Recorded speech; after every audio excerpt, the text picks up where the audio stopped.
Padaruma obe like video no share dia mo bifufro na ono nso enya bi etumi ahwe na chairman general Kwame Sifakan ene Nana Akomea ne Kwesi Pratt Junior atranse on kokroku a discuss issues bebre for my hu titiri ene nsem a mampanyin John Mahama e dia tudwa se fiada edi animu yi ne memenda yemfansi ho ne yemfanye general cleaning e wo miaye a nsuo eyiri efa Ghana this year. Now, already non sa allocation of 300 million Ghana cedis to flood victims, and now things we investing to curb down flood. No, among for raise the concerns we bring or home essence cano crano and share that end soon baby.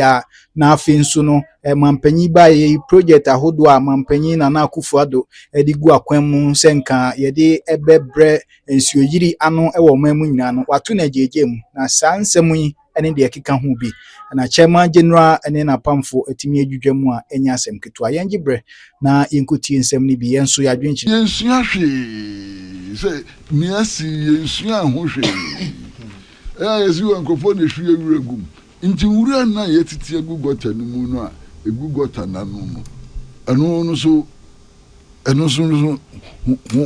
why na ayesa Kwame reho asem yesi eburu dape asem yesi eburu dape eno aye na ochi konina malajo na hwe ne ekoso ho se enti saska na aban se yedi bebo esuye no ho ban no ade ne ade get me from fat trucks ense sasa wura ni free hon tempea masa no krese nye wura nko na mesuye no ba suye no nyoma edi ba no edoso but wura no so ka ho bi ni yenitia fili gani yenitia wura yi ne gu hoyi you got an anu ma bim 1 week yes society na metropolitan na district assemblies ni ade won kran no aduma ben pa no omo ye ni anu e won nadmu enti wo mu hu obi an nantin fa lajo ho wo mu tika mu twemu alajo ho no wo mu cross gota no wo mu hu efin na egu ho na enne nsuo ni to a ebesama eyiri afa nipa sai ni omo wo mu hu na Oman say Friday and Saturday yenye clean up. I didn't say a train up to Friday answer. Kwame, when you emergency Asan ya bibia boko, bibia daho boko, bibia fire and so on. When you emergency. Why? Yanka san yaka bibia befebia we take Peace FM, we take radio station na de ya umu ina kase. A meteorological authority for your catcher say a few way there. Nsu beton in Sukitwa. Last week, you almost say a boss a free Thursday, I copy Kwesi Adano, and so beton in and soon on top. But just imagine the soon toy. And then you try boko, where your emergency immediately no, as I see you be found, and yet you boko.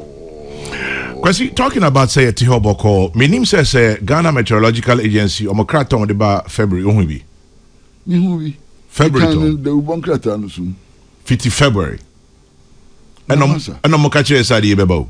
Massa, 50 February. Many years ago. In him, since you know a top could do a impensubia, Sene Beba. In him that and yet Tiho, and Yasha Hines 30 years. 40 years, Yetiho, and Yasha Hines and Nipewu. And a new Massai Mintasio, opening and insu repair. Abraham was secondary school, 1960s. 1960s, when we was secondary school, and your boy a cocose and crying a earthquake zone, 1960s. It's a school, no, a bansro who in a earthquake conductors, a was through, and so on. Master, sa earthquake na ya catch and say and can ye earthquake zone na de biara yeti anye ya ebesi no. Sa you know warning no that's wo. E de ne ya fa ho. Se ensuri de na aba ne ya kan. That's earthquake no be ba no. Eno se be ka de because your boy your koko more than 40 years ago yet ho ye hwe han I didn't buy ne high Kwame Kwesi nyenti ame odi put there 40 years nyenti ame he February at the end and say Ghana meteorological na February almost forecast period February to July 2026 na esema mo kan han ase ni nyina abawo because yayahwe han almost say above normal rainfall is projected along the east coast and adjoining areas including Accra, Tema, Cape Coast, Solpon, Asmankese, Achimda, Kofodua, Kede between April and June.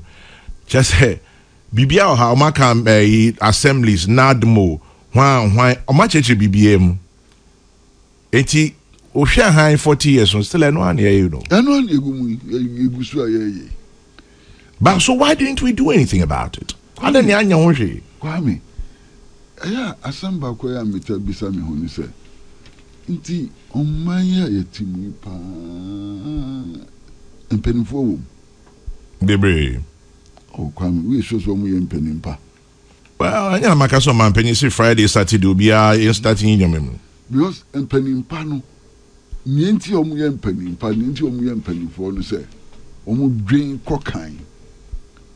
No more aye nhihye a ebebo ye ho ban.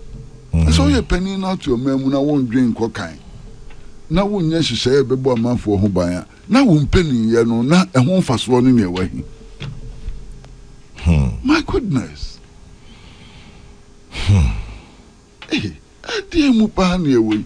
Enu man so bi ho a masa openi. Nia putoka sem ye friend common sense ya o. Masa, eni se here so we go school been what is a prof and so no who say answer common sense, simple common sense, simple common sense and no so boy aden Kwame crazy aden here yesizi excavator, I see any guarantee for Kwesi excavator. Near Park. Na himfa ye frɛ ho krase aveno gota. Na ndotie ahyehyɛ mu ma amofrɛ bob football gota ni mu. Ni yesizi excavator ni si ho. Eh, ade na haye. Alabra kama za media empenifo media ya me dream ho am ntimi ntiase o hwe ayi nkran halankasa emia bi wo ho a ensuo to a ensuo nankasa ekogu o se ne be ya entene nkosa nyoma ebi ni lakes e wo ha lake ne bi wo lakeside estate ye wo Madina chire ho lake pa ashari bocho na lake da ho weekend kwana nkofo koye hunting o ho ni ade nieti ho no kwabrani akos fa tipa trucks no as sandot no si lake no o wi no the concrete gusu no si dan wo so ni ehwe no o ma men no na nse ya nche kwa me okai sakumon no Labadi Beach Hotel ho no ohun lagoon ho no Kwesi lagoon ho no no pabi ya kwa djuma ye kotie radio eso obi de tipa truck o si lagoon no akosi bibi wo so aden but Kwesi na say one of the most important reasons they say Ghana assassin no emra so assassin no ade a yede yo ena ne ayen fan yo sene ye cha assassin ne ade no ye free individuals in some no matter who they are. That'll be tough. Yes, but that is what we have to do. Because yes sir, that's a koye ankwankra assassin ne ade oh me na mebusu ade ne ade. How do you manage? How do you plan? And the land tenure system, we should call that into question. Yeah, I'm not no pa. Let me tell radio. Opening war winning power winning the war they go home. Professor Ninoy Dowona. And no pa na meeting or soil scientist. Nino do na former CPP. Exactly. Wow, meeting in Kacho. And no pa yeah. meeting. And wo say so upa sasipa yedi ekua dwuma. Ghana na ofa asase ni na enkan asase is the best for agriculture. And I'm saying inti adinti na enkan no a the best soil for agriculture no. Yes see sa adan ne nyoma yi wo ha adinti na yan drain ho move capital no to be asase ne nye for agriculture. Nyan kosi sadan ho nan kran ha no yan fan ye agricultural zone. Odwin wa onti ase aso onimsa owosa nimde ye onimsa nyansan ti legon trade e ba ne sen na ye planning no obi otisa wosu ade akwa kire onim asase ho mfaso de ade no yan bisa na dwene so no kompa say oya professor chepa pa for when nibu students are was supervise on work thesis PhD onne nkrofo ni nyina aka bomu a kombe ma yansa but omo hu hia to obi amfra obi ambisa won hwe and ye ni aye pe you know obi a cheze unya ya to abama na be yi kakra cheze afide na wa be nyame bia wo nko na nim nyansa and so that is part of the problem. Soil scientists wo Ghana ha no ye mpuntu djuma ye ni abi na ya anyenye bia ye bisa won modwene ana obi ti se professor ni no do wo na ye bisa na dwene pen e fa nyoma ye ho but yes ya enye yi Kwame enye yi hwe ayi won say empagadan railway system ya edinti ni ye. The primary reason for Mpakadan and the cheap movement of goods by rail up north and Amibwa. Kwame. Yes. Yeah, railway line na yeah quite testing. And a passenger train near the quarters. And a passenger train near the quarters. What do you want? Won't see. Abba. Nana Akomea machi akwaba. Kwame se fa mejo super. Insio no account. Debbie. Ye da yam yase ntie nyina nkan. Na mo baby a wo no horse ro pa. But poposo. Yes, some no hills. Yes wo dwun kwan ho a. Oh Debbie. Me dey more hills intime nyame adoma nkame. But u pia eno ni asem no. Because emri bi etwo panye jikum se sa wo ye mra. Na se wodwene omo bi nko aho a na wanye mra mo awia me so baby am no horse ro kakra oso wo hills so kakra minu nyina ye wo hilly areas but o hwani akoya o man panyi se fida ne memne da yen cleaning up babia na Kwesi raise issue about allowed you say yetiti got temo afedie egu kwan nchen na chese the next rainfall and from akakra bi pe ni na goes back into the drain na asan startibio GMET eboye koko 50 February. Anya hwe. Now share GMET report now. That's Ghana Meteorological Authority as an agency. Omuke kan same way now. Say insugiri insu tobeba above normal if I could see him. Asa ya hwe ha na babedu. Na yedi nkoma sana ba na Kwesi su to say on the 50 term secondary school days da. Say still no. Na ko ya hu ne say. Yo Kwame dance. I mean share with you for. Yeah, Joso. Say weekend ya be even say. Clean up wa home. Friday Saturday. Ne kwa so ano because the way in so no buy ya na kromu.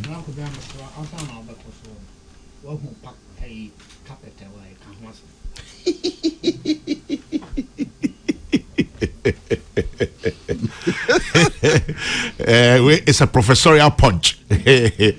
Yamao in the spirit of the season, Yamao AstroTurf. AstroTurf. David, grass. A green carpet. Green carpet. Football so. Sometimes in the spirit of the season. Oba na Kenya nkoka. Internet yonka bi. Kwame mo carpet no efe. It is AstroTurf. What can say Muslim Kamaka bi? But who's a football so that's I can't dear back but an America. Yo, Mati. I never but Minka. America. Last week, Mika. Ana mini ha. Now, go here, Bonana. Me go here back. Go here match back with Philadelphia. Mi ohana. There be into the Irish blessed. Let me buy a shoe Kwame or Koyebi. And the Kwa will call Roman country. Oh, me go here. We are Hoboko, Kude, na Obi Oko Stadium they were out because stadium you be abi hu. Kwame. So almost catch yourself tiwa. In can cry na e work for coach. You can get better also. Na me coach Jesse me hu no. Oh, that's not in a stadium. Kwame. What jayi na ho. Oh, ayo hu kude akwashe stadium America ko hwe ball. What job bia ho openi ajekum wan kire no kwan a wo fa so a wo ko hwe ball ni bi. Na so openi onya daje nko. e bia no openi nya daje. Kwame do wa daje pa. Na Kwame do wa daje. Na Kwesi nya daje nko. Okay. Yo. Enje no anu. Kwesi mu no nko nya daje. Ka o ka kire mu so te ho a. Na ke won kra bia na ke dia fa so. Cause na ye won kra pi. Ama coach no. Crossings na na emba. Yes, Sam. Inti Kwame. Yes, Nana. In so na sem there, say na efinu abano. You hear one big national effort. It is a see be clean up. Abansi will be the name. Near ye clean up. Ne kwan so ano. Ye nya ye be nya daje no ye mboa. Loli kwan mu nipa demo ebia wo neighbors be some of the areas bebia in so no koi a man for them why ye fi unya detergent kakra spray kakra now they are cobwa because na some they see a Jordan etwe mu na anodin na ma Kwesi canon so no e don so imejitum say the normal maintenance sanitation na mu no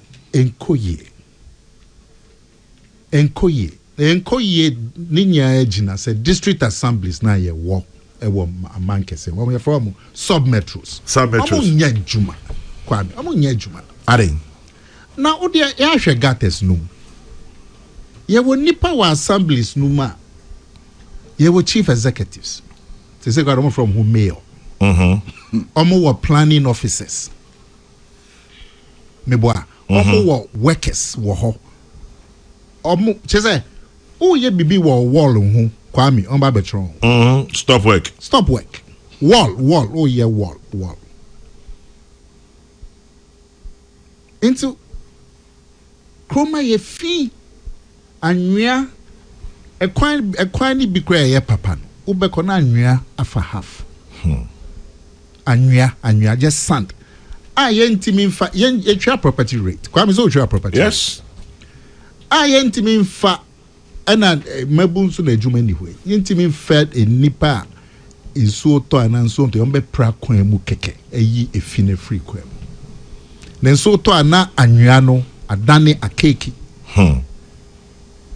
nti o de ka akra kofa so ase onam sa ebinom de gukwan mu a speed ramps yeah anwia no egukwan no mu ama nso to a na afia anwia no akeki nti o de ka fa so ase onam speed ramps all over the city district chiefs get maybe say no me hon say o me already friend no say ahai problem you wo ho a o tu one more but so one friend no na be dey ma and all the district assemblies senka ye betimi apekwan bi a district assemblies no be ye adwuma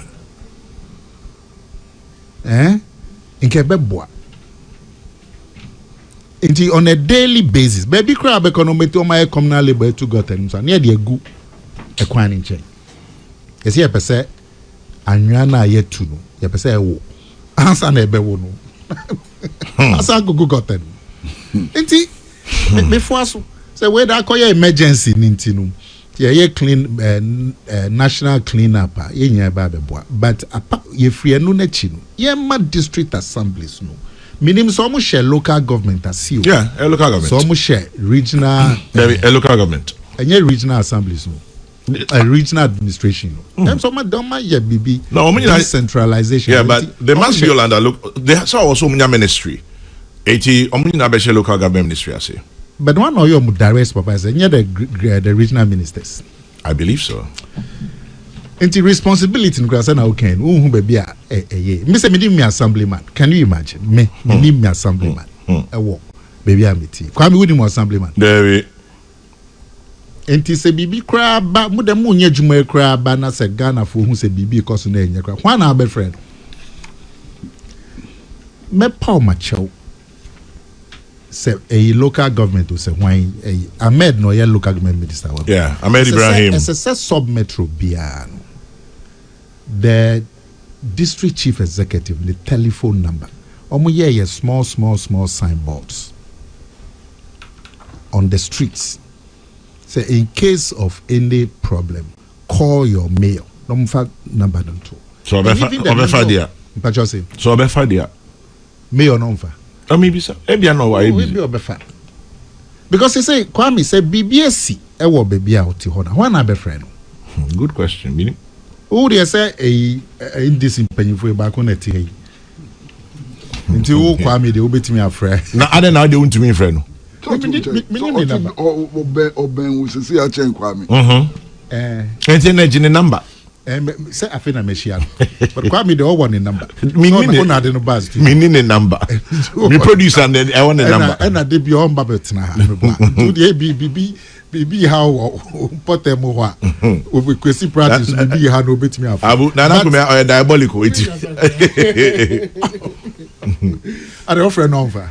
Obefa. Na fe dey be kwa. Ebi ami me say me demand this penyin bia my dad my friend Kwesi Pratt. So do man penyin kra wa danfo. Oh na Benjamin my friend no me me to got them. Me say o man penyin no amu no wa danfo dia. E dey do mo aka ni dey easy kra ma. Kwesi Mati. Nti Kwame. Who say no bibi cause wo area ho a. Ebi a ni NDC penyimfo e betimi afrel. But ankra mo area ho oni mo penyin bia. Why not be friend? Assembly ma onim ni ohun ni da onim ni telephone number. Mayor no an call election. Nti ono ba efie mu kra fa no meche. Nti onim ni telephone number. Onim ni di. Oh baby out mayor no onim ni di. There. So nti there's a disconnect between ma obenye kan say amanfo ya timemu omanfo yeah, it's him. There's a disconnect on gap will be between and the authorities who are supposed to deal with our issues. Talking about disconnect, only boys be from bus stop boys. Matthew Mudi.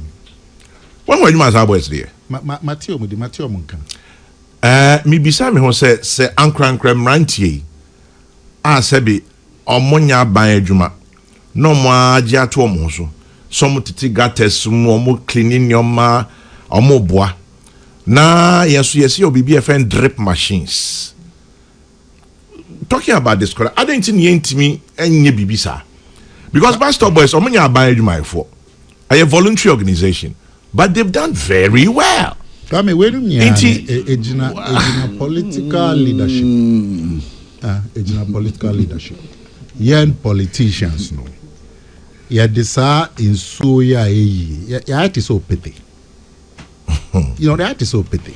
A ba ye be kan ho asem politician here na be anse here koye a mass cleaning Saturday Sunday. E wi anu bope na e refi. Yenya all politicians. Apart from President Kufuor, obeka se omia nani se o ye odo no ho adwuma.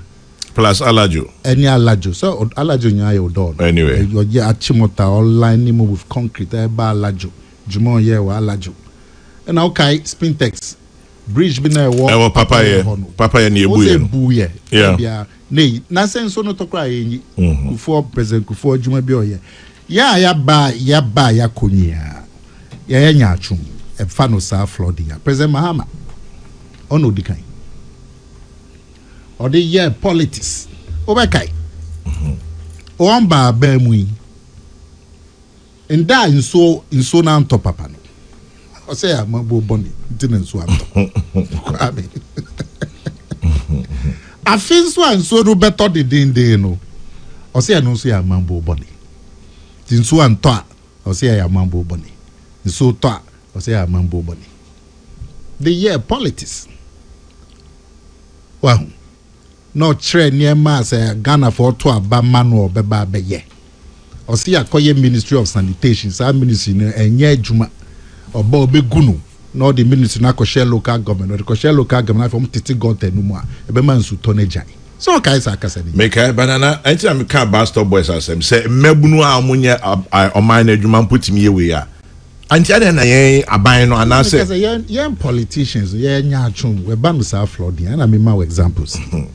Now, Unim Kwame, yenim say every 10 to 11 years, yenya major rainfall. Omemuha yenim.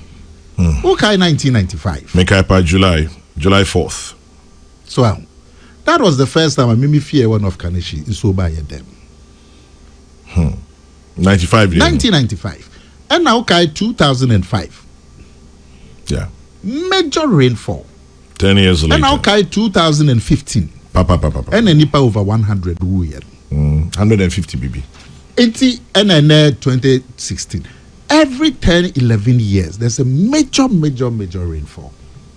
So, and now, a few way day, Sana okay, me share a Ghana meteorological Oma bo hu koko acheye. Who come reporting America? Also, Ghana Meteorological Agency. 2026 major rain season forecast. Ghana Meteorological Authority. How many aban juma omutu yenye aban ni yenye afo ebano. Opening what I can say. Ewiemu Sachaye. Ebano ewiemu in Sakraye. Frama bebo inso beto or pebeba saya ekui Ghana Meteorological Agency. Omo ye ho adwuma. Omo issue reports February 2026.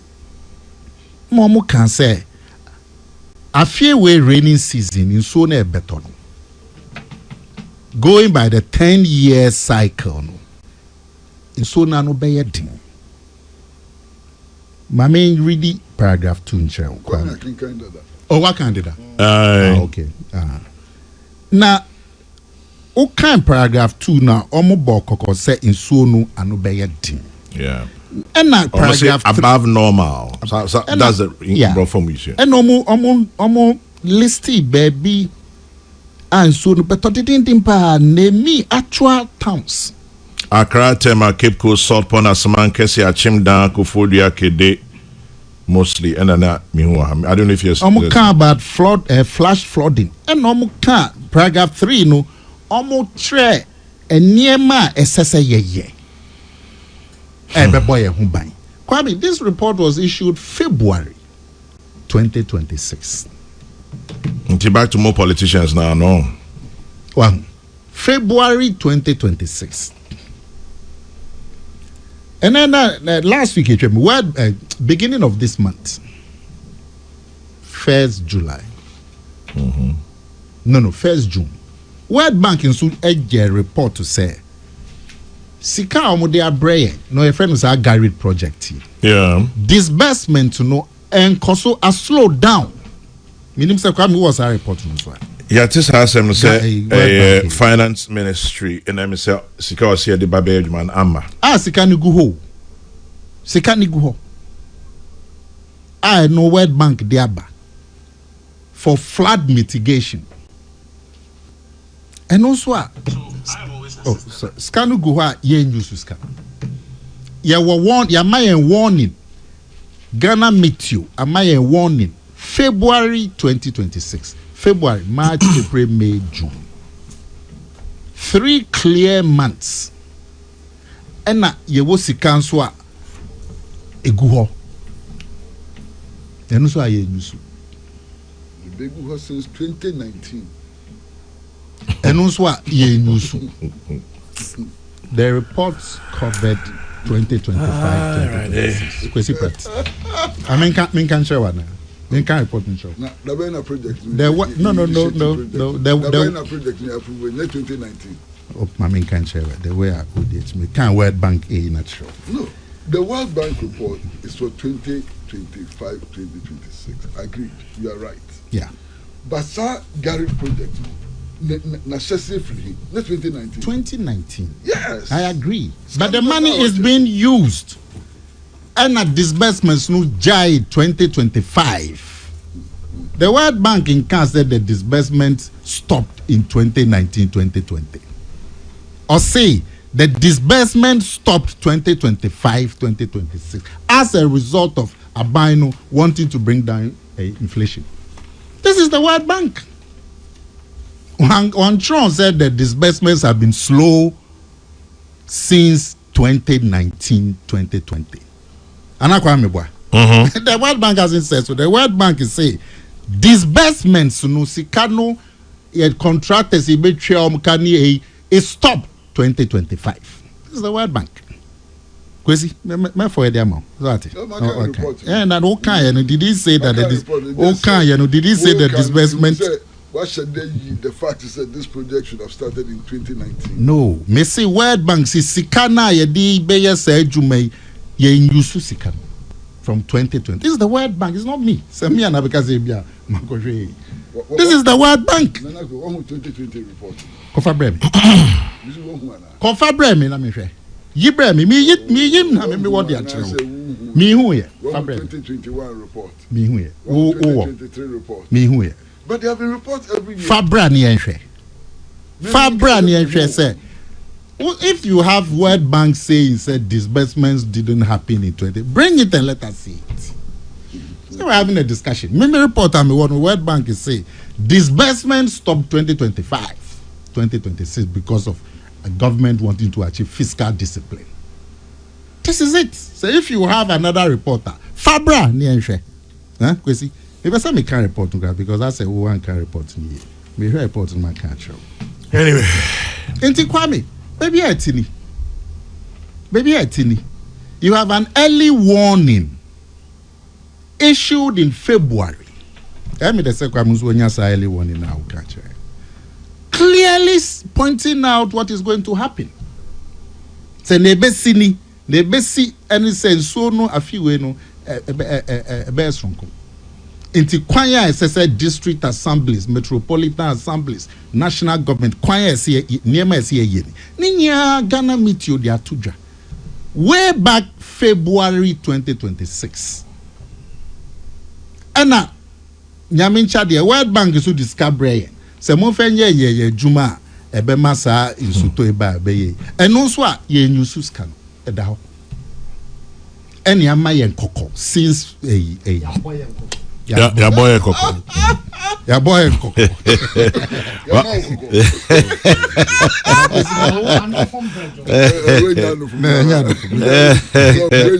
Na kwesi uchi ne picture na. Oh, by far. Kwesi kasa brofo the frame from adopa kwesi enumre. Oh, o dia so obekasa. Dia nhwe so onfa brofo. Me pesa me the brofo frame. Wosu me fie no. Ah, na say ona. Wosu kasa obeti. Ah, maybe trunk cry. Yeah, let's see from. Into Kwame. Yes, no. Young politicians, yema yenimbre. President Madam didn't who ya pa. There's an independent here. It's on by the casa. It's your casa editing. Or near Bemu. Osio. An engineering problem. They are indiscipline. So only a Bemu. Or say a bani fault. Mambo Bonnie. A Mambo Bonnie. Chief me boy. Yes, I'm a country. There be Oduneta of Canada. I was a didn't cover. There be Munyan Dinko. Put microphone. Well, can't say me Ghana for say a Mambo Bonington and so air toy. A farm man for. Inti Ghana for 2 Abama more. mo ba nhyehyɛ ya mo wo ho ni ba ko mienu miensa enan ɛna amba ne saa ɛna yato aba ma wo okay yenkɔ yato aba ma wa na nsuo no gusu to a o se indiscipline na manfo na tu enwe go got them afekoro se ahemfo no tonton asase ɛna man nsu ayi na onim sana na say amambo bone na Kwesi can be about land tenure senka ebe ya se na manfo so tonton asase nka na ke njikra na ban emphasize adwuma nto ne so and the bedding but Kwame bibia mrabia e wo wiase me bi wa hawo enti se oman no si aha area ha no eye Ramsar site anase Ramsar site anase ye flood plain ye bie dam how na be fa na kenka ho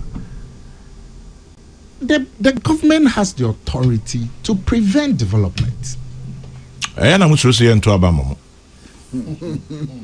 enti some catch us say young politicians enya land tenure na young politicians no so say ento abamo young politicians na ha no nyo hini bi na ekoto asase President Mahama so hini bi akoto asase Kwesi nso sin ke nationalize the laws must be applied enti na abaya asedia Mami comment in 10 minutes past 10 Peace 104.3 Osei Kofi Akwa National Communications Director CPP no say Professor Nino Dowona is not a former CPP member but actually still CPP. He's a member of the CPP Council of Elders and a member of an interim committee which just ended their mandate. Kwame, that is for your information. But the problem with Ghana is that the MPP and NDC over the years have no plan for our national development. If not Nkrumahism, also known as planned economy, it just no go be. By the way, CPP, like the Bus Stop Boys, is also willing to volunteer. And he sends me a news story that says CPP offers youth volunteers to support government's flood prevention efforts. Okay, so Osei Kofi Akwa, Friday, Saturday, Oman say, let's clean up our towns. Let's clean up the city. Audition chairman, we're going through with filthy streets because of wrong political decisions. You should not kill the hen that lays the golden eggs. Why did we do away with Zoom Lion? Now we are paying the price with lives. Odisha Jabeng in Hacho. I noticed that Zoom Lion angry way too. Anyway, this one says, Kwesi Pratt. Kwesi Pratt say, I no give her my anchor meat. And small World Cup where we know the chair where you go watch to Kwesi they talk. Sometimes. Why do you? Sometimes. I say, but on a more serious note, the cleanup, there should be proper planning and strategy because it's difficult to collect wet sand and debris. I tell you, I have a story to tell later on waste management. Good morning to all of you. Sampine. Massa Sampine, Nana Akomea is smartly using bandwagon propaganda techniques to blame President Mahama by cutting innuendos on politicians. The fact is the political actors always looking for opportunities to gain political advantage in every situation. And that's what Akomea is doing. Flood is a national issue, not a political one. Floods do not discriminate. So every Ghanaian should support President Mahama's initiative instead of politicizing it. Musa Abattoir in Aswanse ND. And no. Abdullah. Ain't he say a bending? But who landlord knows how 12 years and just say Subai that's a honey. And I mean, just say law enforcement in a SED Juma. Now, before some by even landlord, no, make sure me bra paying major. Now, maybe I would fever. I am there, but none will feel who say. First, Odika about say meteorological service. Letter on the buy. Koko born on the buy. Say boy koko. Ye na koko no. I think say yes. 20 koko born about 2025, right? 2026. No, February this year. Yeah. Yes. And now on 13th March 2025, President Mahama forms anti-flood task force to tackle Ghana flood crisis. That was last year. Yes, it's even before. Sa omo nkokobon on mine ebeba no na ye di kan aboy ho kra da. But two any say enye aban we a wote so epe ne say nsu beto na afa ye manfo na omo ho no. But a natural situation AC. But moving forward no. I think that we should focus on solutions, not on the task force. Solutions, not one year we can't do 1 year bibia. Come Gary now can starting one by Mona Muji Fesika or Donna a Cecilia Dapa till today. A Juma Muye any a home sense. I mean, and I pay me chair ora for yes, Rom a Juma no edding by some ye. Ma Omuye Juma. Na amount for a muse a juma no omoye no ye because sometimes yes Gary na me bra e kan wasem na o kan sika omodi abani sika da ho a ye use no first one e buy ya ye use ye no e den ye ye $43 million now e buy no omodi ye den you see bibia to ye adia to ye ni so in say adia to ye ni no we are focused on the solutions. And the energy I draw your back. No, we want to focus on the solution. So Ghana for the emergency can emergency be in chain Friday, Saturday announcement. I said John Dramani Mahama Ediaba and he said ye na yen boom na yen starting yen desote baby a chokino na and kahosa instruction about say every minister of state be every CEO, every member of parliament, be a MMDC, ni be a head of public institutions, be a Emma Abonting. But me baby said 90 Friday near holiday and Saturday. So Friday no year because me pacho me bo Friday no. O share letter na buy na Friday no and yet all citizens na count. Ya chem 2 days. Friday no year. Same. Securities agencies no all the securities no agencies no and yeah on Friday na Saturday no na everyone will join them na Ghana for join you so the Friday is specifically for securities no no muti si abonte ti gata mu ye mantem na oma ye ho adwuma amaye nti so hwe sa fence directives we are there is nothing emergency more than this. Ever since you started tackle flood issue, I think this is the best or the first time yenya sa idea we. Now many people there be any communal labor no. Yeah, a letter coming from the presidency to bring all ministers of states. Many paying for the so they also tell us. The letter and say Friday a holiday. Yes. It doesn't say so. Yes. But send ya the say all hands on deck no. Intina me bisa say intino will Friday be a holiday or not? Because stores near the NTA baby shops. Sure. You know, so you perceive what the public collaboration, what the expectation will be. Say yes, security agency, a call Kanishi, a baby shops, maybe a ban will bring us further and better particulars on this one. Yeah, until America says, so let's say about on Friday, no, it's tackle or it's focused on more on the security agencies, no, and now the Saturday. So I think they should come on board. Now, the clarification. It will be holiday. Now, man, I more. Say ye jai juma, ye jabibia to any tackle the flood in Accra or the flood in Ghana.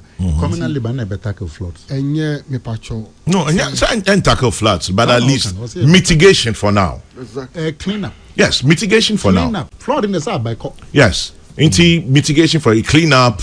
Clean up, clear debris, choked gutters. At least we're starting from somewhere. Abesaba. So no betumi atobim and then your chna. Yeah. And you question there so no betumi atobim. Ti manko e. Empacho Abdullah Toso. No, and never flood number. It is Ghana for a clean up near Ben Saturday. One baby Kwame can. Na Akomea we are made dumo Mike. Baby Kwame can want. We are made dumo Mike. They say I'd like to ask you. Kwame Jasa wa. And then be clean up. And be clean up. You know, no, that one. It must clean up in a bit more floods. I won't cry. I'd like to ask you. Then the baby, but you be Nah, yeah. Oh, MPP ever since I'm free abamu no. Me see in Fina na Akomea. Automatically as I'm enemy of God. Abdullah, focus in Fina na. Oh hi. O say omadi kan e boy koko. Ne opesa we na we ye no. O meye, eno so na mpesa me ye. Ah oh sa. Ah anya me ja woman no. Me passion. Anya me ja woman. Koso. Iti uko no henkila and frame. Me da say. And frame. Koso. Oh. Nye Ghana for eka. Eni say yenya adabin to ne yen solve issue, and the first way to solve it debris now ewo ho efin na egu ho after the flood no baby a choking na blocking na yen yi mu no ye pese ye yi at least to solve that one for now. Now the second one and they say baby a dying ewo a blocking insuo no baby a unauthorized places no yebe bubuni na no consideration because this is a national issue. And the obia be a unauthorized place. No, this is not the time to sit down with the people who have a place at unauthorized place. Abdullah, Sabrofi okay. Yes. Emi depa. Sure. More than 20 years. Openye jukumi am witness. Yakasa same ya. Kwesi practical. Ah, won se mabodi eve. Yembubu no. Yembubu adan. Na menka. Edan wo waterways. Yeah. Still. Because you start here open you come obrofo bi. O se only the okoto unauthorized lander. Oba koto e chiri kakra. Inti by the ebubu enim for the first. You do a person human face. Near Jai. We've been doing this fiti over Kwame na battles. Time as minister Mobubun o me interview no so. Madana mobubun ni na wo wager ho. Oremwa and I see human face.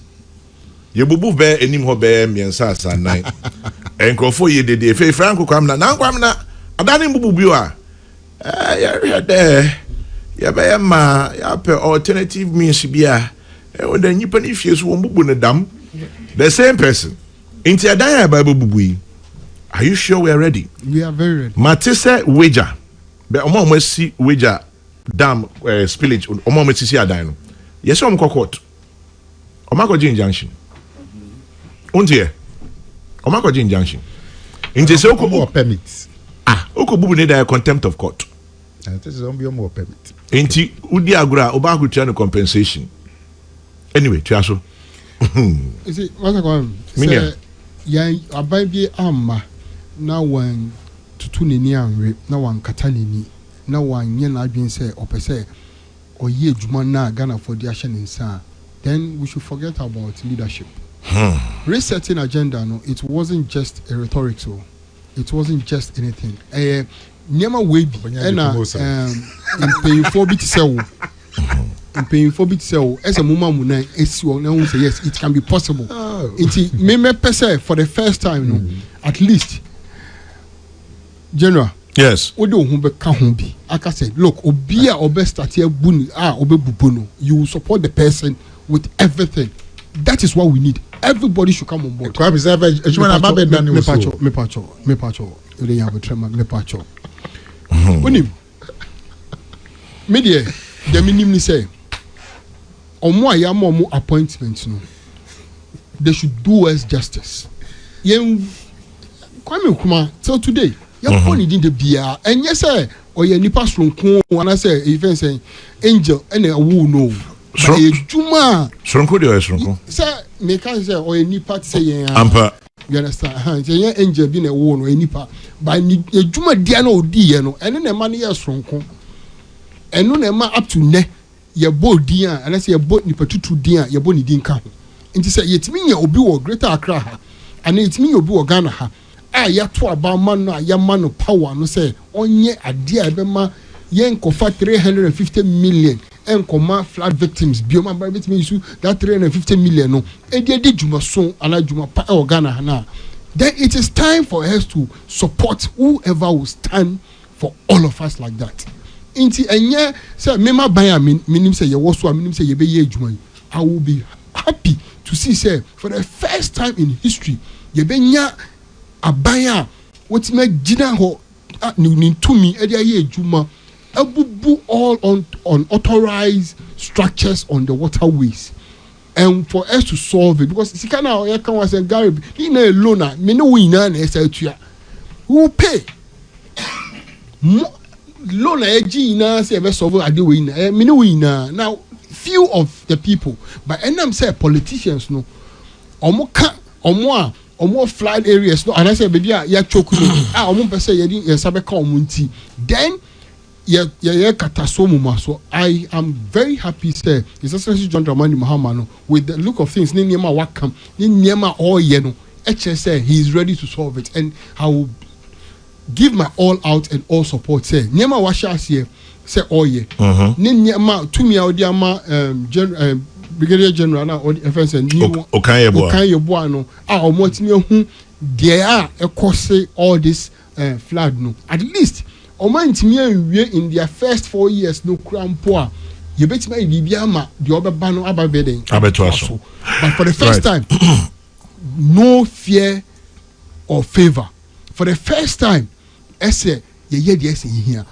Name and shame is number 1. No fear and favor is number 2. And the commitment, and I know His Excellency John Dramani Mahama is committed to do this thing. Yensrobia.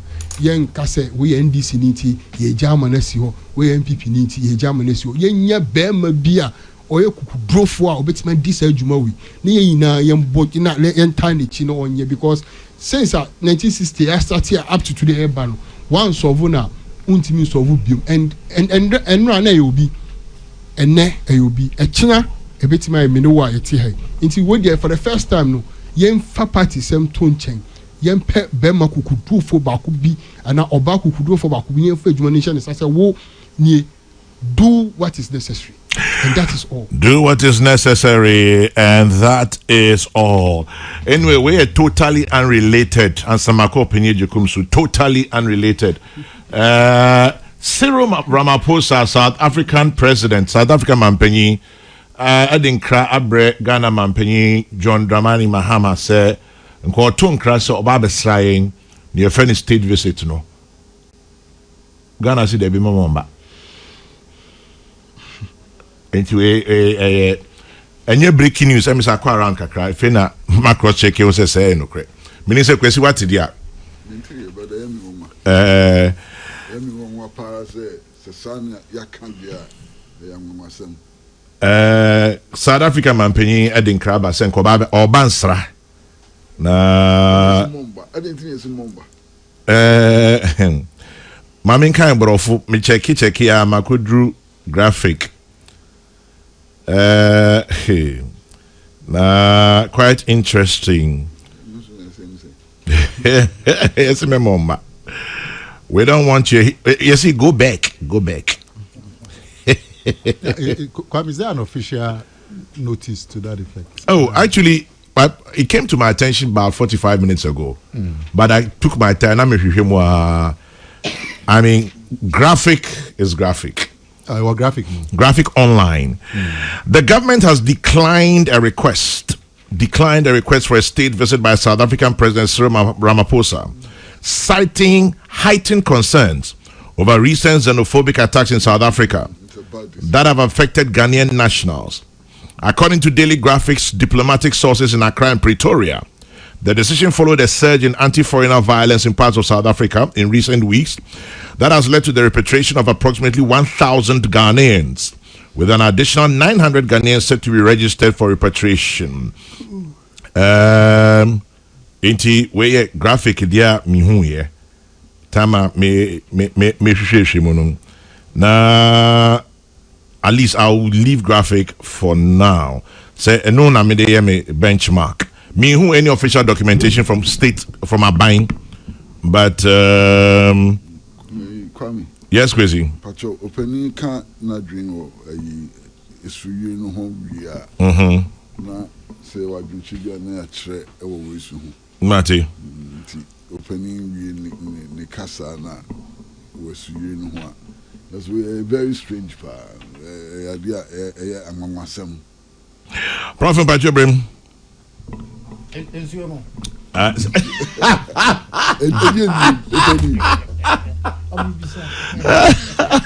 So also no waka wan say ba bro ni hwi ka bio. Nsuo ni fi no we wa.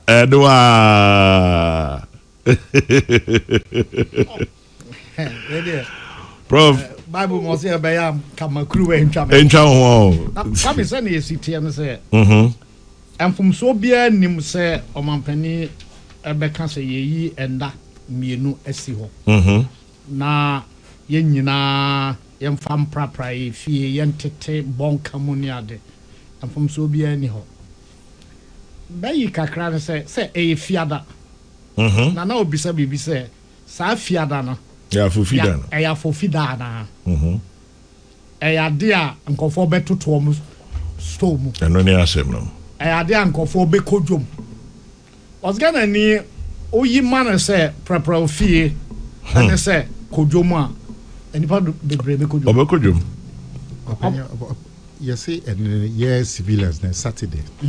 Na Saturday no so de atia no say Ghana ni ode efie aprapra ene ayie ene ayie eto se onyim ba ko a dodo na be kwaye eti yehwe ne yie na emra wo ho no se we de yedi nka aheda na wie ena efie no nya na nko na emre yen menyi se ye memre da ene efiada na memre da we aye nye bio sa ba no peso ye sa ye bio na send your branch can reset no pa dia yahwe na ye de prapra no be hye no eyi is that say ye fiada open you open holiday akan o da bi no on the holiday ya dey announce Friday ye Saturday so see ekwaye until no the on can say ye no say that o say Saturday ekwaye David o na kasa ma na say na tie no na me dem tie no na say na kasa say na wan tie no me tie no enu foni na wo so tie na there me can say say Ghana for ye on yema bi wo ho a o twe afiri ho a e de kakra enti say o twe obi say and then ye ma holiday but enkodwom ye dwuma prapra ofie ni ayi ebi kura me share e free anopa no nsia kopem pram tobre ansa na se o ba bi kwa wakwa nipa bebre wanhwa na wo mo ankodi so ama aban no e fiada no e fiada ndi dika no e fiada no panyina ka chense na ne for security mepa se oyi no free ho a memre da na ye de omanfo obehye no sa memre da no so obi o de ayie ene se omprapra ena ayie no so ya hye dada o ya fe da ye kotu ya hye de me tell say we na abane de abaya nya kan wie se ba se ye be ya fofora abane ne mpanimfo no entrance na omunsusu ba bia ema obi kwan ma omfa bibi ntete no se senti na mentumi ameye bi and as yenye bin kan ya yenye bin kan ya ho no exactly sana na adwene na bata kire no de eye pa se ye nyina na fere kura se se ye tra ho ema abai be ka se yenye sei ansa na ya prapra ye fiti de omu ne se niama ye ka ho asem nyina ya kan fie aduonu ni mo bi nsi dan ensi subonkam ya ka oma be bia ni se hoye ewura Ramsar site ni ade ho de ni se eton asase no kra ebeda ho a be kakra na aban bi aba na MCE bi aba na ahemfo no ahemfo bi betumi abɔ ho ba koduru ba bi Kwame na ohinda da bi afrim fufuro bi ba o so no ye champion aha nyina meton o me di me holiday wa brochire ti se mantonton we ya me nya ba bi nko ti ni nyina ya akɔwie sɛ yadwena ɛwɔ saa nneɛma yi ɛho ɛte sɛ enipa dwene ɛyɛ baako ɛna aban tumi sa aban tumi na amamu a enipa nsura yi o sɛ enye sei a ɛna nkora abɛ o ka sɛ nkwa wɔ sɛ hɔ na mfiri bɛn ɔsɛ trans ɔsɛ ma sɔre gyina hɔ da ɛti sɛ yankɔyɛ ɔman bi a asɛ yɛsuro mmra Kwame when na be kwa kon na Russia bonten ba bi na say where you be masa odonso David ensi na ya ha no embra na em se de ya ma ye adwuma ye eja ne won saten a wo de akotom so saten aka jape no bi na be ka cho say yi na ko ni enti embra banyina ye hyemra na arawo sam set se na ama me ka no embra no bi o ha ase ya hyeda am ayama awionfo ohiani wo de ye nya we be chu sisi a na mpanfo na hyemra no se ye ni so no ba bi e kan se so bon kan ne ba bi e nsi de Kwame unni sika o de be fele a untumi nsi Debi nti ho no hwan na be kwa akoto saasase no nyaskafo ya ne aban panimfo ya omo ba o gise tumi ho ye nsi kra me de betumi asi o kan ono betumi afa land guard amomo akobo asase no ho ban ama yesi nti saban se o ye niam bia o ma tumi ne mbra etechre no Kwame enya dwuma enti sa afeda menya Jeremia ahwe e besa abetra ha ya na yada metiofo na se Kwame se Ghana ha enche ne ye bo nipa sobo sanko fi de ne enka nkyere omo omusika so fia omusika fia na akade a no omde adwuma no kra na omunya se nei bibia ba na omu adwuma no kama na ombo mu aboye kokwa yes yenti omo anka so yeso nka motetewa mo sori a na makotra munim se nsuo bayiri mu anka nkyere omo ka nkyere ye de ne ye ene ene enti yada omo ase na se obia ye na adwuma saa na san na de omo kan se na omo kan so wukuada ne ya wada ne fiada no so beto na anto no enye omo mfom so me roommate bi no free Sri Lanka o se ho omo ye wada forecast o se tomorrow it may or may not rain on passing bia so ta also yeah may na bem anto si may no so abem it may not na bem nti wie mu na nyame nti we ni se yabo mo so bo do mo kan ya anye ho adwuma no eno na se ye ho adwuma nti yafo aban so aban ne nhyehyɛ no se ye nyina yamfa ye ho nyim na ye nye adwuma. Prophet, I say, my brother, it's a shame that since we attained independence, we've to a large extent been dependent on foreigners or aid to solve our problems. Our budgets have always been deficit ones, and so garrid isn't a surprise to me. Rainfall cannot be controlled, but flooding can be prevented if the institutions like our assemblies, ministries, EPA, etc. work as expected. Poverty, in my opinion, is a contributory factor regarding flooding because persons don't have proper means of disposing of their waste. John Mahama must crack the whip. Eric Amponsa Boateng, tax expert. Enode Anadrinche Ebaye. And then this one says, the first Saturday of the month is declared National Sanitation Day. So what again has gone wrong? By the way, the South African presidential visit is wrong diplomatic move to stop him from coming. He may be coming to offer an official apology. Who knows? And to take it from there will be helpful. The propaganda and content creation are just too much. Sampine and a day and no abiding a drink about 2 drop. And then this one also says it is unnecessary. This is not how diplomacy works. Even America and Iran are willing to sit at the negotiating table. Samuel Brian Boabing and on the confirmation from City FM. So Abraham says story na me Ashanti Media chenu sebe enye bosremo ka. And then I said it yesterday, politicians simply don't seem to get it. What we need is a paradigm shift in how we approach town and urban planning. The solution is active involvement and participation of government in housing provision. Government must stop disposing of state lands and rather start annual budgetary allocation for buying lands for mass housing. Until then, demolishing structures in waterways will be an unending discussion without solutions. Michael Kweko for Asante, outgoing NPP Amasaman constituency chairman Enode Eno Ebaye. In 2015, there was a flood in Accra. It was massive. We recorded over 150 lives lost. President Mahama, then president, if nothing at all, this was a catalyst for him to have been serious in fighting floods. But no, we did not see any meaningful attempt in the last 1.5 years he stayed on. Come 2026, there's massive flood. As karma would have it, President Mahama is president again.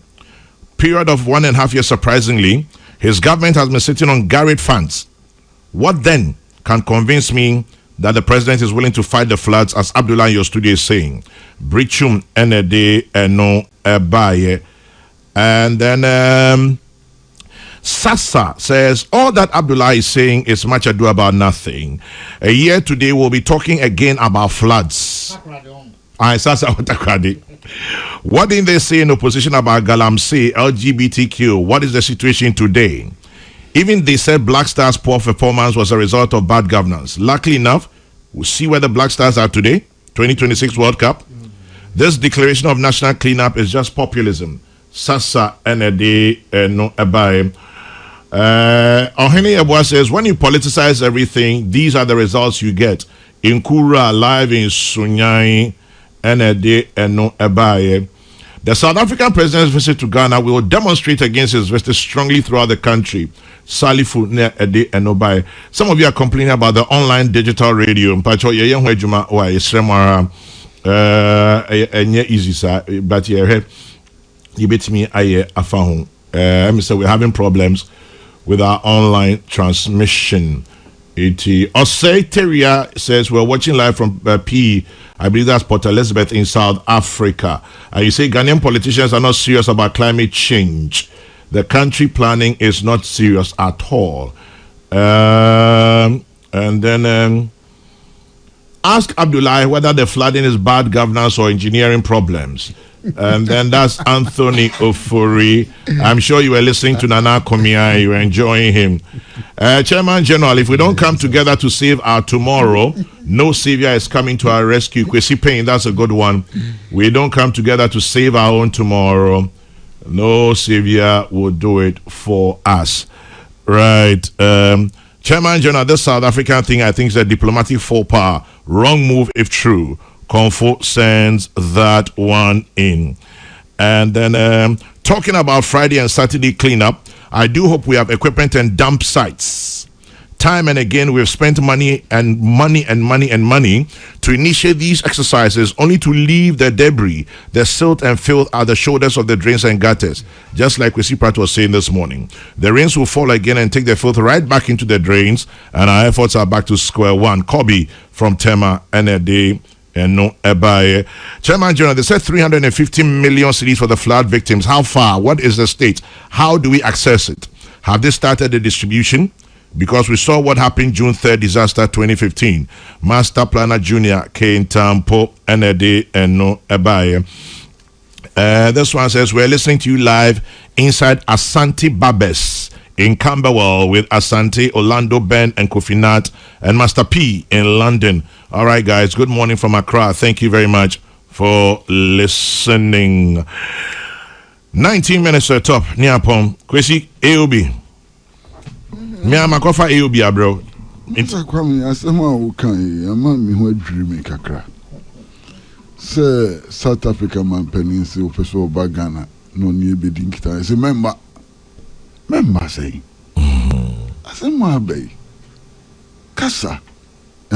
Kasa. Ese eni union me was South Africa kasa. Se ne tibia solution bia no ejina kasa. Miwa yan kasa ya bai. Ya dikrata akoma African Union say ebibrimu amampenini na akohia ye ko kasa asem ndi ene ne nkasa no so asiane say mi sheda nti ase papa say ni South Africa yaka baby nti asiane say yes on choko hokakranza adenti yeah he 1212 me because mother me dream one nti ase ena etifo no ba ko etrobai opening Iran ni America omukwadi omu tutu oku omu transfer kasa ana meboa enti dien kwa na esintia South Africa man pani ba ye memu ha no ni embe kasa enye ye hu hientia yeso on choko ansa momba na say state visit here yeah on mine ni be decide say ya ready say you be shall e bia ye ready. How about that? Ani mun kan say na nia wo mu kan nia o kin kan yin sa netie I say he should go back. Back in the back. Say am origin tia o go back. As concerns some the master Kwame media me kase metiase na me boa metiase kura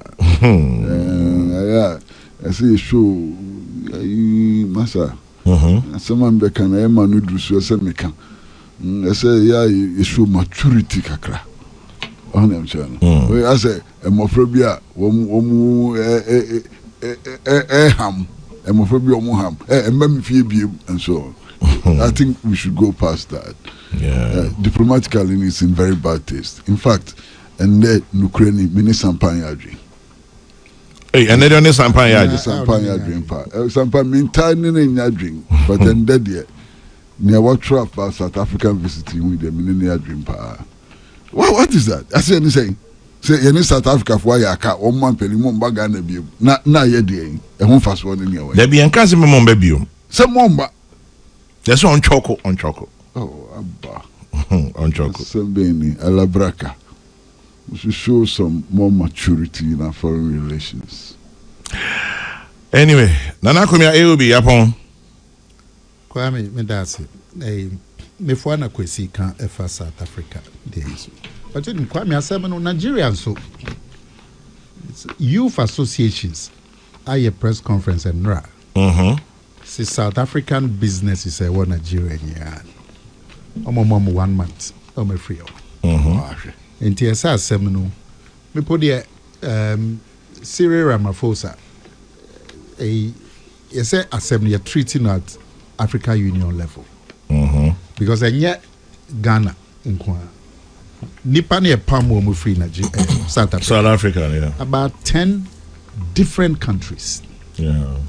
And I'm sure say Ghana asha see ye nipa obi ekwa koyi ni Nigeria koyi Zambia, Kenya, Malawi. And there will be reactions in their countries. So Nigeria started. Ghana have put there and share down can say South African businesses too. But Africa Union should take it up. Because a bit to me I lead it to very serious danger. Now Kwame, Abdullahi, and you and I will say ye communal labor. Yajiatum. But the Rebecca will say, Momum Resono, Mosia Mambo Bonnie.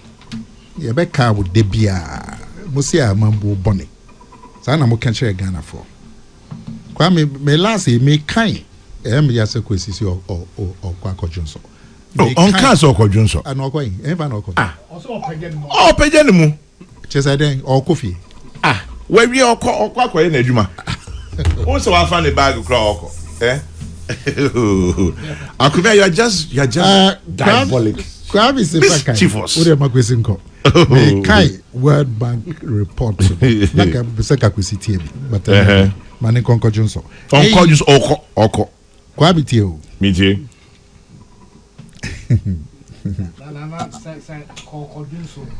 Say on to me tie. Say me tree na mum pio to say Okay. Open you Majiatum. Kwame Bani Kogunsombra. Hey, Kwame, what the World Bank has blamed fiscal controls introduced by the Ministry of Finance for significantly delaying the implementation of the Garrett project, one of the country's flagship programs aimed at tackling chronic flooding in the country. This is the World Bank.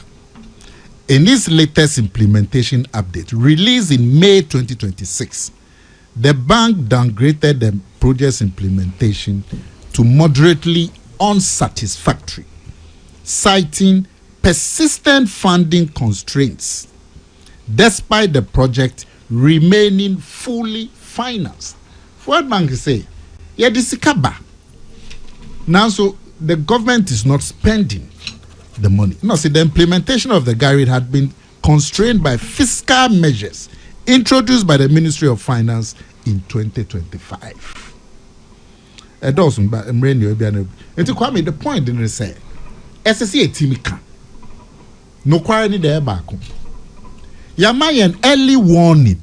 Yen said 10 years, 11 years, sa extra rainfall liba. And I can't make dates. If in 1995, I mean Mekai 1995. 10 years later, 2005. 10 years later, 2015. 10 years, 11 years, like 2026. There's a pattern. So every 10, 11 years, yeah, heavy rainfall. What do you know to China? Your meteorological authority. Am I a warning? Say, I feel the rains are going to be very heavy. My warning in February. And now, try and she said, yeah. I bema a this is Ghana meet you. And I World Bank in so say second why the be ye jumano.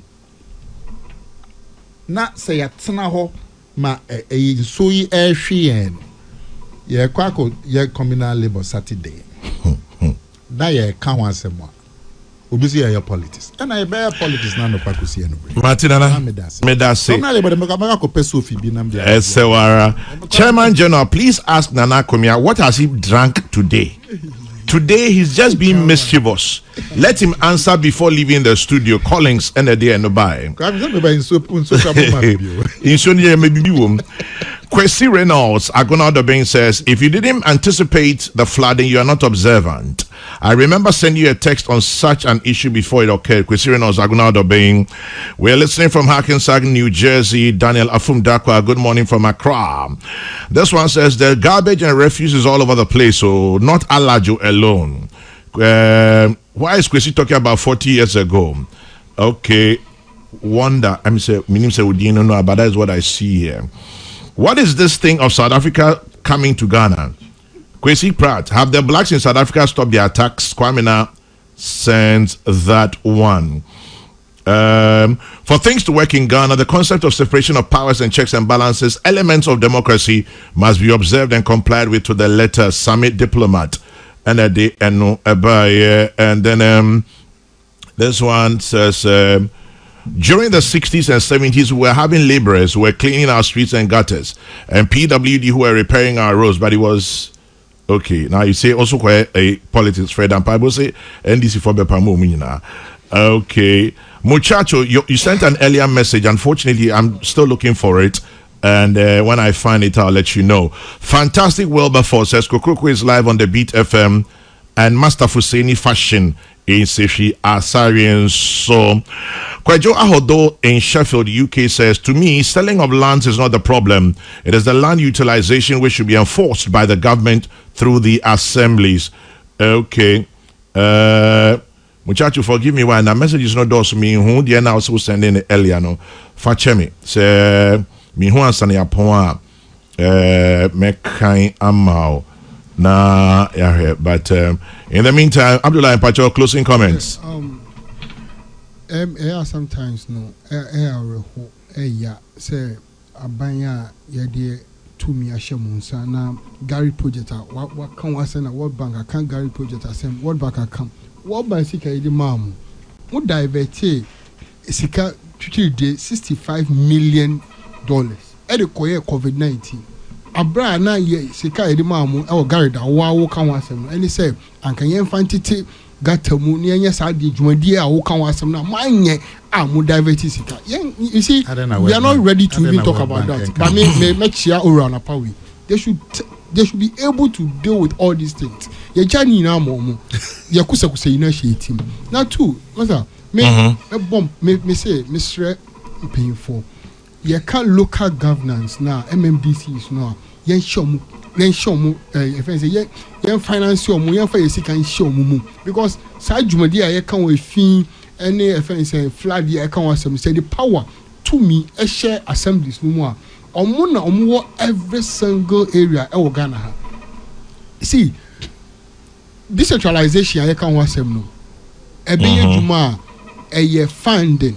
NSE the mom and me I'm happy say it's also John Dramani mo share 2025-2026 no sika say e call district assembly common fund say e call mom ye adwuma no at least e call and for the first time ever no and I make sure say I bet me akọ this best almost one mo near man kitikiti a omo ye but netiti ni say whatever been the case no ye ma ye ni call your district assembly no very well and anadmo so yen twesi kan to homa every year no mo fan di dwuma ye ka infidie na ye ka niema akade omu hia na ye make sure say ya toni na momo they are equipped fully equipped because NADMO na ye ka bibia about emergency way omo ana ye den ye call omo nchen. So we should be able to equip NADMO very well. Na ye ma bibia nkoyi nti NADMO any local assembly no moving forward no ye ma yi omo so yi na omo funding no enye krabehwe because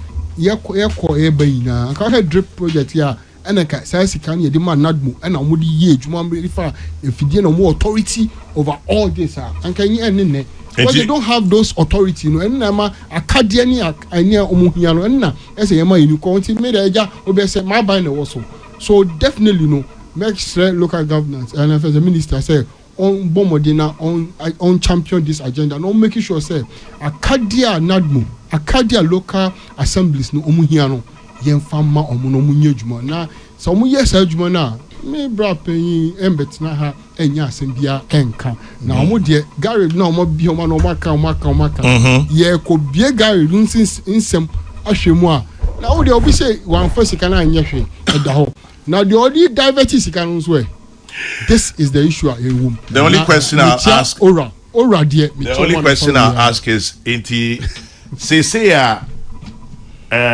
World Bank report na bano afen mo hu say your diabetes can be done. Oh, Canada. No, it's something that even in our opposition time crowd, we made mention of. So why aren't you prosecuting anybody? That is why I'm saying that ORA is doing their work and they have daily activities or more court or more. ORA, yes, daily activities at the court because ORA I mean maybe ORA I mean ORA Remonacha.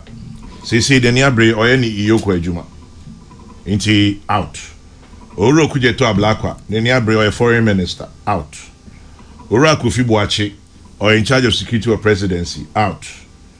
Ora Martin Pegbu or any lawyer juma appearances on radio and TV out. Ora Domalevo or board chair or is it Yoko? So who's Ora Juma Ben no? That's say obo mu ina sam pay for obo mu di na no. Ejuma di omo ye no me pato. Ejuma a omo ye no. Eh say nhwehwemu nsem no mra no munye omo ntasetese mu omo tase mu wie no. Na nyema emu odu a yenim say ebetimi efense aban betimi adi ekire no. Na omo hand over the ama attorney general. Say oka Ora. Say attorney general.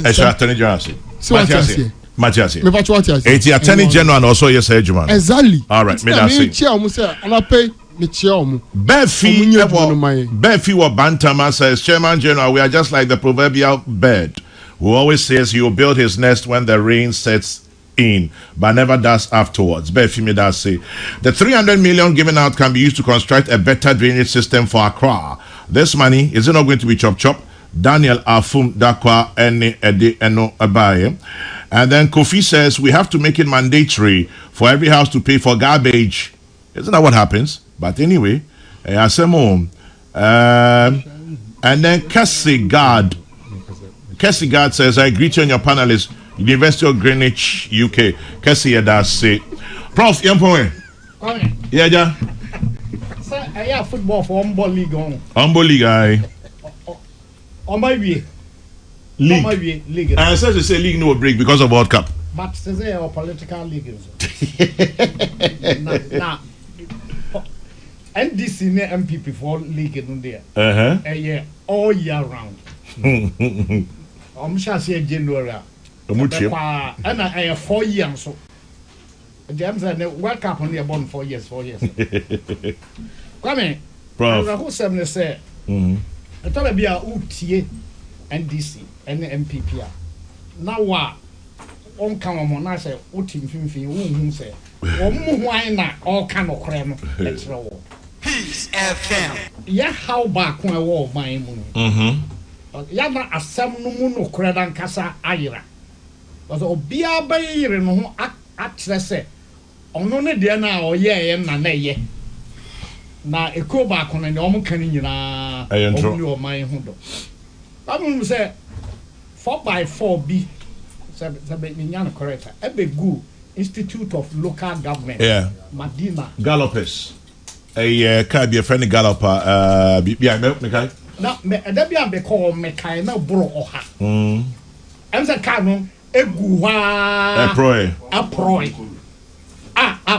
on my second na rekoto yo yeah and now sa party mienu ye o man na koto ye nhwehwemu ye nyanhunu de besie me kan na headmasters and headmistress are more my mu say ka ye che ba kuma school bia ne principal bia na nke be ye na ye twe ho manso nia abayi a ensuo fa yen besre omo fa ho league table no nto nche na yan hwe kwan ye betumi afa so ama o manfo ensuo yira fa wo no etumi aye bi na yentie animdifo a omo wo ensuyire ene asase ho ntotoye ene se ne yesi chichire kropon no yentie omo so unim professor Otian Baby of course yes and that the story be about Ghanaian Times when Rania Kawasemoha come here free tetentre de ena aka ekwan a ye fa so ye say asase no oka no de nani akokire aburi bepo no yeah say enua wo so nyina ya bu e de adan sisi o enti enso no to a kanen ranka ebe ne nam mepo no ne kwaye no ne ase nanka nyini be fa ya say ho nyina ena mia bebre ame ye tire ye kakra ne say Achimota forest no ye nkose no se ekose no so a ene alajo ne jogulunum yire be yire brutal na yentie de mpanimfo no ka no bitie nim so on nim de fo bi on so ka se ka se ekobubu adan na ewo subonka no mu a na ye bu adan ni free ho a ya yen kai se nkofo no mo sikase no omo din kai de anwea ne abo gu ho a pagya asoro no eduko bu adan no nko free ho a onya bibia because a form no nti ye tede a na ye tie free ho na abdai ewa he o se president enya kokoduro se de ye nya obi a na o de esi subonkam bia ame mpa e bo se nka enye sama ye see here anu edinso e pasa e bo obi a me na o yan sa betra ha afida na asem kroya ya kanu mfie ba duodu yi da bia aye krando onwum bi o se ma ya finshi aboa afi dura ne ma me yakọ tie dia afi bia ne ma ya yakọ se nsu afaye na ankra nso ye nie huni na ne ese ne fata no Kwame se tete ho na ye won krase ne obi na sorry kan kire obi se onko pra ne mfitire na o pra on fitira eda ya fo fida no monko sumuna so monko siesie o mommo sumuna so kwan sabra no na nkora ko school a ebi nkora ko school kopra plot ansa no aba abedare yeah say den nkora ko school no dodo na omuni okoya no akotra na onim plot there okoya no akotra school dem yese wo ne nkora na nia bie nti ye de we tete wo mo a obenyinu no na se onya obi obebo no pa mo abeprapra ne fia lot ewura no yesu we nyina Kwame bebo aye Kwame Nana Mekuta World Bank a progress report on Sir Gary. Still officer for Nana Mapon. Gary video still officer for Gary. Papa say all right. No, still Gary officer for Nana Mapon. Officer for Gary. Oh, they fast send me. Fast send me.